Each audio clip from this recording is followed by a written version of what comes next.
Bonsoir à tous et bienvenue dans votre journal.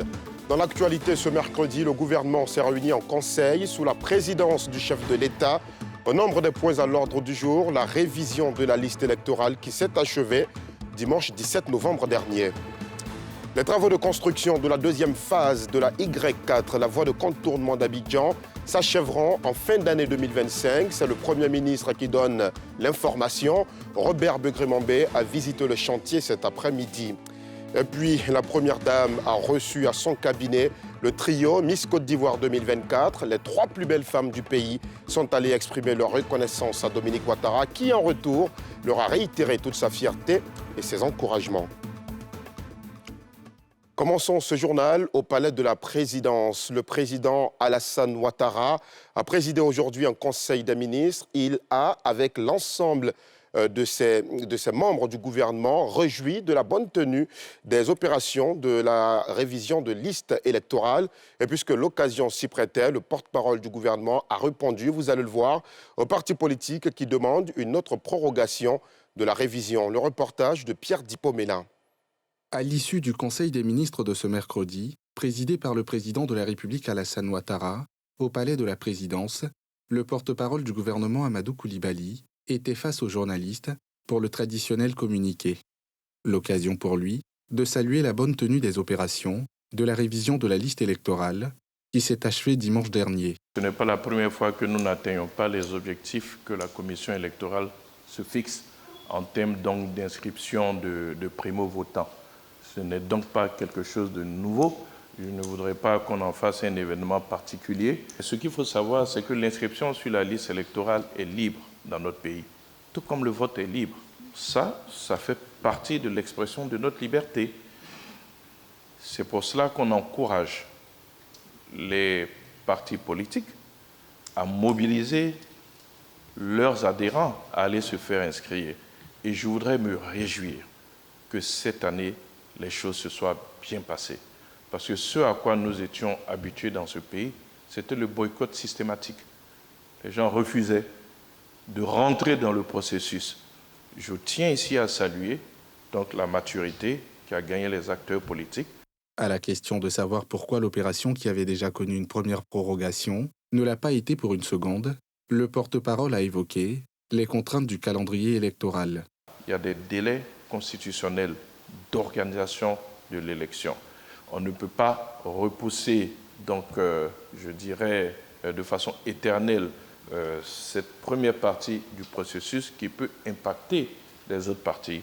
La commission électorale indépendante a calé des dates en tenant compte de l'organisation de l'élection présidentielle.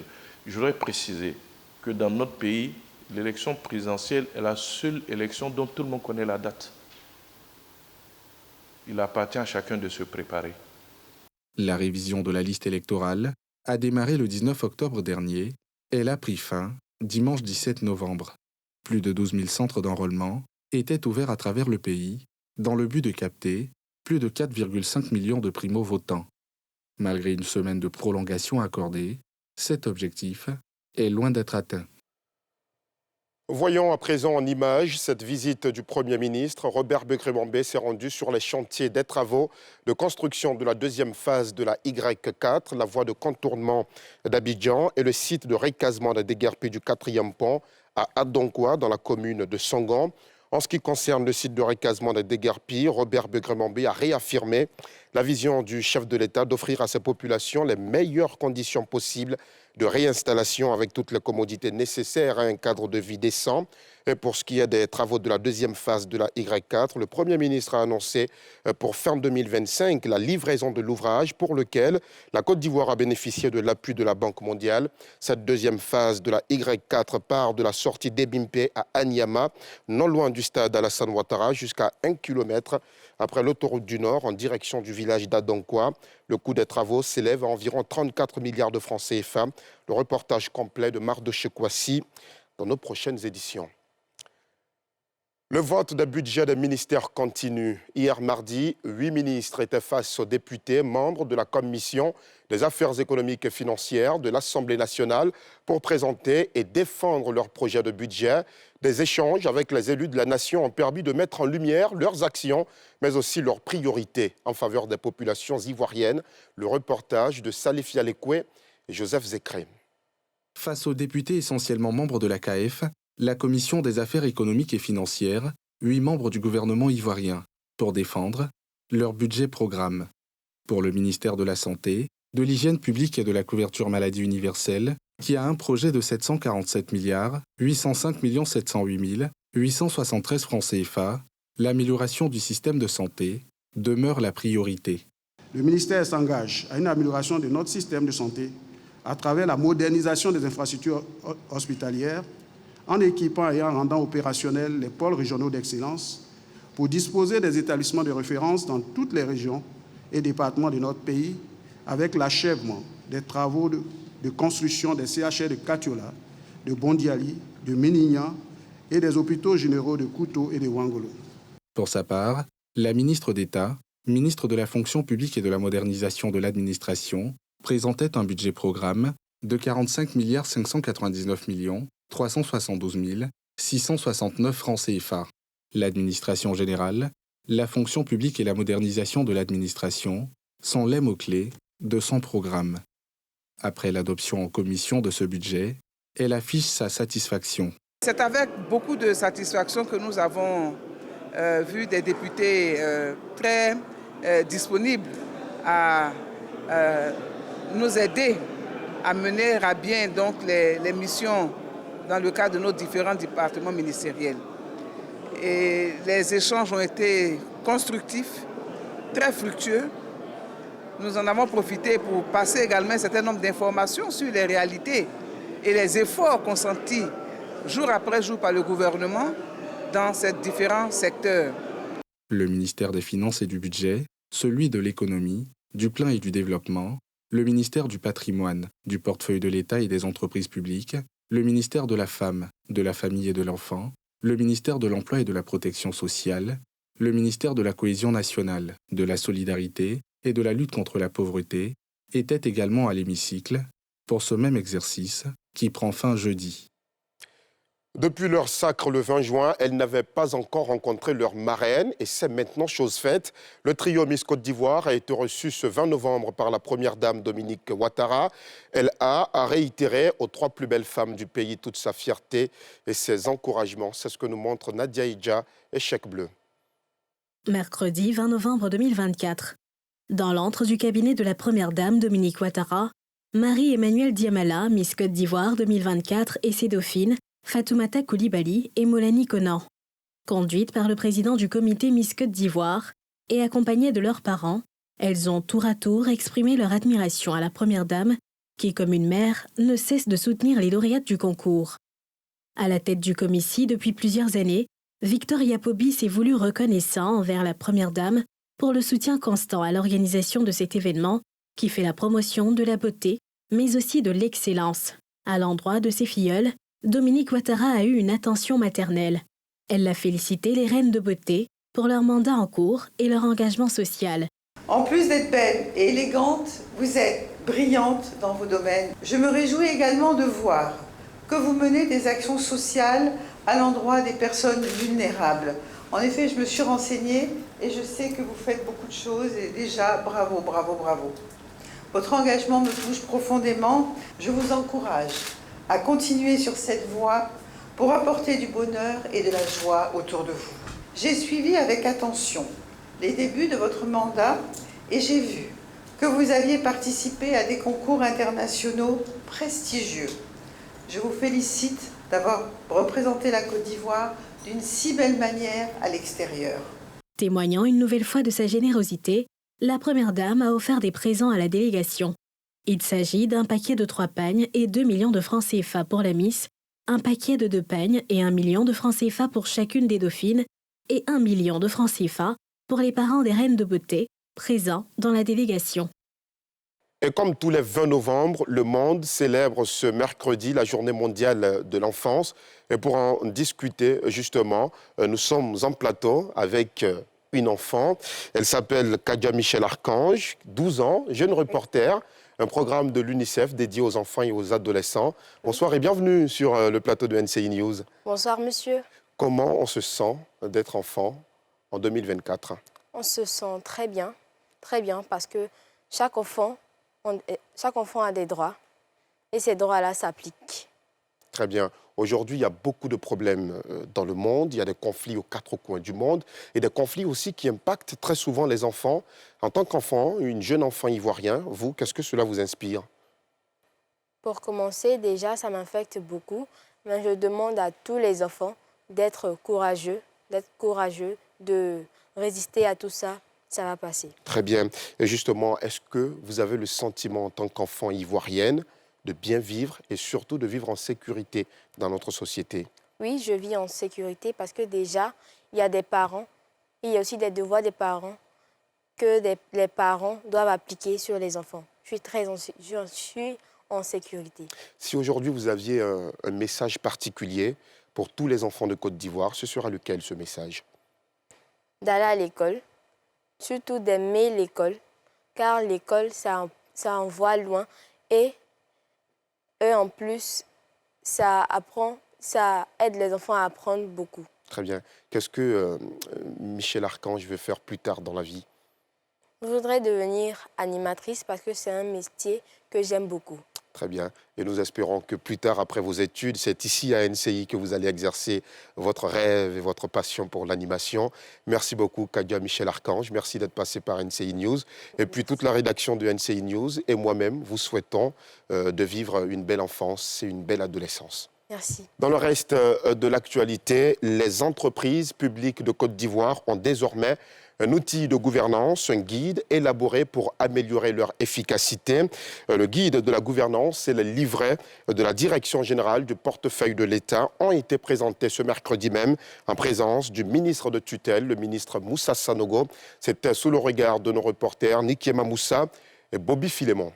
Dans le but d'améliorer l'efficacité des entreprises publiques, est établi un guide de gouvernance et des livrets de la Direction générale du portefeuille de l'État. Un guide qui s'inscrit dans la mise en œuvre des dispositions du nouveau cadre juridique relatif à la gouvernance des entreprises publiques. Il y a 28 principes au total qui ont été prévus avec ce qu'on appelle en matière de gouvernance des pratiques recommandées. Ce sont ces pratiques recommandées qui vont permettre de mettre en œuvre les principes en question. Ces documents viendront renforcer le dispositif déjà mis en place pour optimiser la gouvernance des entreprises publiques. Il contient l'essentiel des dispositions légales et réglementaires ainsi que les bonnes pratiques en matière de gouvernance et de pilotage des entreprises publiques. Pour chacune des parties prenantes, il représente des supports de référence et d'aide au pilotage de nos entreprises. La mise en pratique scrupuleuse des principes et mesures qui y sont référencés permettra à n'en point douter à nos sociétés de renforcer leur alignement aux normes des meilleures pratiques en matière de gouvernance. Le guide de gouvernance est un élément supplémentaire du dispositif mis en place pour favoriser la bonne compréhension et l'application effective des dispositions légales et réglementaires qui encadrent la gouvernance des entreprises publiques. Cette nouvelle publication contribuera à diffuser les obligations des entreprises publiques en matière de gouvernance. Je reste persuadé que ces documents contribueront à consolider la confiance et la transparence dans le travail difficile, mais ô combien exaltant, que vous abattez. Selon Moussa Sanogo, l'objectif de ces documents est de diffuser les obligations des entreprises publiques en matière de gouvernance et de partager les bonnes pratiques de gestion et de gouvernance dans ces entreprises pour contribuer à la création de valeur à long terme pour celles-ci. Je ne sais pas si vous le saviez et surtout si vous en faites partie, plus de 80% d'Ivoiriens préfèrent se soigner avec les plantes médicinales. C'est une pratique culturelle qui persiste malgré l'évolution de la médecine moderne et tous les progrès réalisés ces dernières années dans notre pays. Mais les raisons qui poussent les Ivoiriens vers les 12 000 praticiens disséminés à travers le pays sont multiples. C'est un reportage signé Nikiema Moussa, Eric Kemou et Fulgence Kissiedou. Ça, c'est un migrant du prostate. Ça, c'est un tronc bouché. Les femmes qui cherchent enfants, ils ont besoin de temps boucher, voilà ça. Dieudonné est tradipraticien, un métier appris avec son père depuis plusieurs années. Quand ils viennent, souvent ils leur demandent si vous avez fait la médecine, l'hôpital d'abord. Ce que l'hôpital va vous dire là-bas, s'il peut faire, il va vous dire. S'il ne peut pas, il vous dit il ne peut pas. Ceux qui cherchent enfants, on dit ils ont fibrome, tout ça là. Les garçons, on dit il a fait beaucoup. Il y a beaucoup qui ne croient pas à ça. Mais beaucoup aussi, quand ils disent ça, ils viennent essayer là. Quand ça marche, c'est eux-mêmes qui envoient des gens encore. Dada fait partie de ces patientes. Elle vient aujourd'hui pour des douleurs à la cheville. Prêt comme ça, avec de l'eau. Il est couru pour venir ici. Il dit, il faut regarder pour. Il les prend pour un citron, pour laver. Il lui donne un médicament pour crasser. Il met dedans, ça finit. Comme lui, ils sont nombreux dans la pratique et parfois avec des spécialités différentes. Je fais beaucoup la maternité, les femmes qui ont problème d'enfantement, les enfants prématurés, les garçons qui ont problème de sexualité, faiblesse sexuelle, éjaculation précoce. Quand les gens viennent expliquer le problème, si on voit qu'on ne peut pas automatiquement donner, on leur fait un retour à la médecine. On dit qu'ils n'ont qu'à faire des examens et c'est en fonction des résultats que nous leur donnons les médicaments. Par contre aussi, il y a d'autres, lorsqu'ils expliquent, tu sais automatiquement quelle plante donner. L'utilisation des plantes médicinales demeure un recours pour beaucoup d'Ivoiriens. C'est vrai, les enfants vont souvent à l'hôpital, ils vont à l'hôpital qu'ils sont malades. Mais je dis à madame d'ajouter aussi traditionnel. Voilà, pour ne pas qu'on perde totalement la culture à la tradition. En médecine moderne est mieux. Bon, au moins là-bas, on fait les examens de sang, on fait le bilan. Là, on voit de quoi l'enfant souffre exactement. Là, on peut mieux détecter la maladie pour mieux soigner l'enfant. C'est pourquoi il faut faire la médecine moderne. Pour les professionnels de la médecine moderne, c'est la non-maîtrise du dosage et de la toxicité des plantes qui en font un potentiel danger pour la santé. Le problème avec nous, la médecine moderne, c'est le dosage et puis la toxicité des médicaments. Parce que quand ils disent médicaments soignent telle maladie, l'asthme, l'hypertension artérielle, il faut des preuves. Nous avons reçu une patiente de la trentaine. Elle est venue pour des douleurs abdominales. Donc, quand on a fait une enquête, on a vu qu'elle prenait beaucoup de médicaments traditionnels. On veut hors cadre pas les médicaments traditionnels. Normalement, le foie, c'est l'usine de l'organisme. Tout le médicament que nous prenons, ça va au niveau du foie. Il va métaboliser. Elle a tellement de médicaments traditionnels qu'elle a eu des problèmes au niveau du foie, qu'elle a donné une douleur abdominale. En Côte d'Ivoire, on compte environ 12 000 tradipraticiens répertoriés dans les 113 districts sanitaires du pays. Une corporation qui s'organise au mieux. Quand par exemple un praticien de médecine traditionnelle vous dit prenez une poignée, mais c'est un dosage. Quand il dit prenez une pincée, c'est un dosage. Quand il dit prenez une calebassée, c'est un dosage. Donc ça veut dire qu'il y a le dosage. Nous faisons en sorte de former les gens, de les canaliser afin qu'ils puissent, lorsqu'ils sont limités dans quelque chose, qu'ils puissent se référer. Ça veut dire qu'il y a une seule médecine à deux branches, la traditionnelle et la conventionnelle, et ensemble, nous concourons pour le bien-être des populations. Le programme de promotion de la médecine traditionnelle a déjà répertorié 84 plantes de la pharmacopée ivoirienne. Un travail qui n'est pas sans difficulté. Les plantes utilisées, il faut les documenter. On n'a aucune information en ce qui concerne la toxicité et l'efficacité sur les plans médicinaux. Les valeurs quantitatives, les données de sécurité, nous n'avions pas. Il faut donc voir si la plante est toxique ou pas. Aujourd'hui, avec les informations reçues, les informations de terrain et de laboratoire, nous avons pu avoir 84 plantes documentées. Il va traiter des maladies que nous avons habituellement, l'hypertension artérielle, le diabète, les maladies infectieuses et tout ça, les maladies chroniques. On parlera de ça dans ce document. Selon une estimation du ministère de la Santé, environ 80% de la population a recours à la médecine traditionnelle, notamment en milieu rural. Dr Croix insiste sur l'importance de l'élaboration de manuels de procédure et de formation des différents acteurs de la pratique, en vue de protéger les acquis de cette médecine ancestrale, mais aussi de préserver la santé de ses utilisateurs. Et nous l'avons appris quelques instants seulement avant ce journal. Le Premier ministre malien Choguel Kokala Maïga a été démis de ses fonctions. Un décret signé par le président de la transition, Assimi Goïta, qui met fin également aux fonctions des membres du gouvernement. Cela intervient 4 jours après que le Premier ministre ait vivement critiqué les militaires au pouvoir et leur reprochait notamment de ne pas l'impliquer dans la prise de décision.